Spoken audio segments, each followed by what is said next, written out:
Well, CP24 is getting the first look at the updated plans for Therm Canada's space at Ontario Place. The revisions and changes to the building come following feedback from city planners and the community. The project's architects, Gary McCluskey from Diamond Schmidt and Jeff Crabb from Studio TLA, join us live in studio with the details. Thanks for joining us. All right, tell us about these updated plans. So what has changed? We saw a quick glance of it, a quick, cool video that we're showing now. What are some of the changes that people are going to be noticing? I'll start maybe by pointing out one of the big things people are going to notice is that building is smaller. One of the things that we heard through the public consultation was people are really thrilled about the idea. Indoor water park, all season, able to go year round and really expanding. One of the things that Ontario Place always did was having this kind of water slides and family recreation.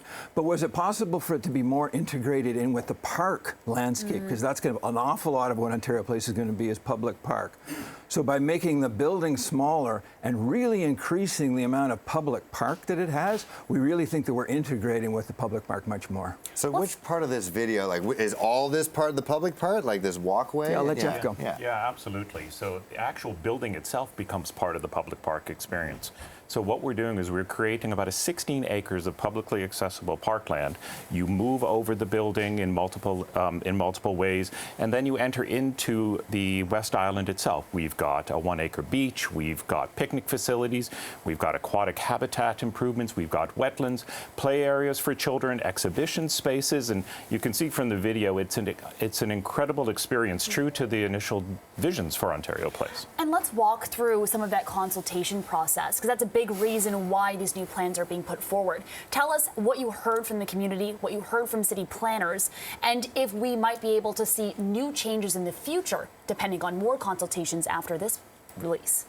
Well, maybe good to kind of point out that this is part of the typical consultation process that is part of an application. So anybody making a big building, you make an application to the city. So this goes all the way back to last November when our collective team submitted our plans and drawings and ideas to the city. We've met with city officials maybe about a dozen times through the winter. We met with a design review panel, lots of great feedback there, and then public consultations. So it really comes in a lot of different ways, the kind of the feedback we get.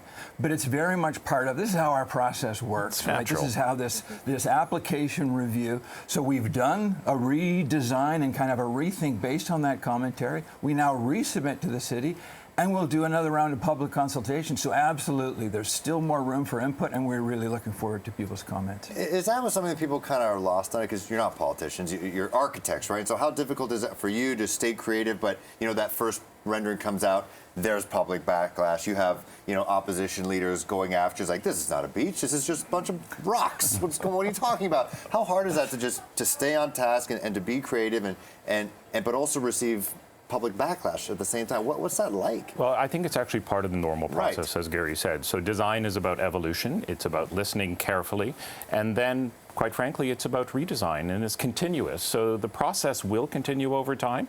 We will go through design development, we'll work through construction documents. So as we create this island and this environment, things will change over time. I should mention that one of our design partners, the Mississaugas of the Credit First Nation, they also contribute greatly to this design dialogue. And this is recognizing the value of their input in being able to respond accordingly while providing a place for all of Ontario, for all Ontarians. Let's get into some of the details when it comes to the feedback you received. One of the design critiques that was mentioned was the environmental impact, right? We have this 5-story garage that was first proposed. It goes against both the city's and the province's environmental goals, right? We had people who were concerned about bird habitats, about the habitat of the natural wildlife. So walk us through what changes have been made to address those specific concerns. So I'll point out a couple of things that you as well, Jeff. One of the things that we found was by increasing the amount of park space, so we're building park on top of the building, park on the sides of the building as well. So in some areas where we had glazing and views out, we've actually replaced that with solid walls that actually have earth and Jeff's Park pressed against it. So our environmental goal from the very beginning was LEED Platinum, which is very high standard. We're actually finding through the redesign that we're creating a better insulated building, which is one of the key criteria to meeting that goal. The bird issue, of course, is we're very, very sensitive to, and all of the glazing, anywhere where we have windows, which are great for light and really important for light coming into the botanical garden, which is our interior space. But all of that glass has a frit pattern. It's a baked-on pattern that birds can see.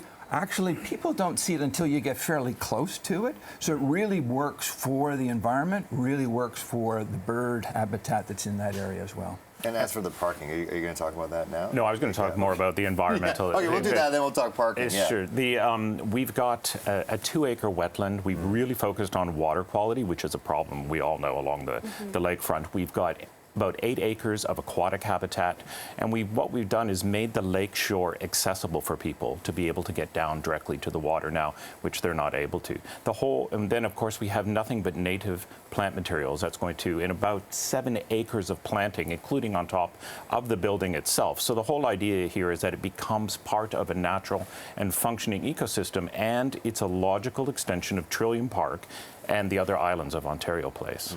And for the 5-level parking, where is that? Is that still underground? Is that still in place? Has that changed? The building size has shrunk, but the parking? Yeah, so parking is actually not our part of the project. Yes. That's being provided by the province. But it is where it's surface parking now. That's being turned into park as well, and landscaped areas, and the parking is being built underground. But of course, the parking's for all of Ontario Place. Folks at the X now who might be coming to the C&E would be able to use that future parking. So it's really an amenity for the entire area.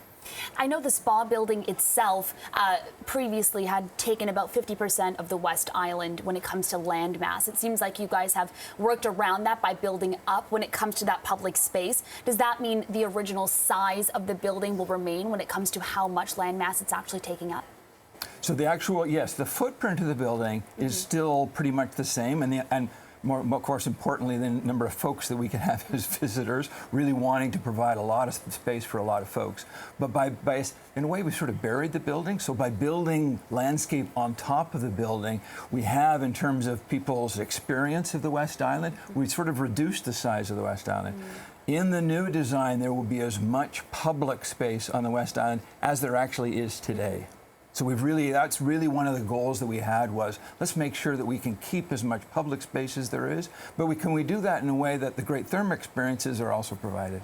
We heard from the city directly they would like to see a more campus approach to the built form. And I think what you're noticing in the renderings, if you're looking at the videos, is that you now move around the building and through the building from a public standpoint. And this was really a critical key evolution in the design of the space. I think that's the key word, is evolution. Right. That's the key word. Exactly. All right. Thank you very much, Gary McCluskey and Jeff Kraft. We do appreciate your time speaking with us here live at CP24 Breakfast.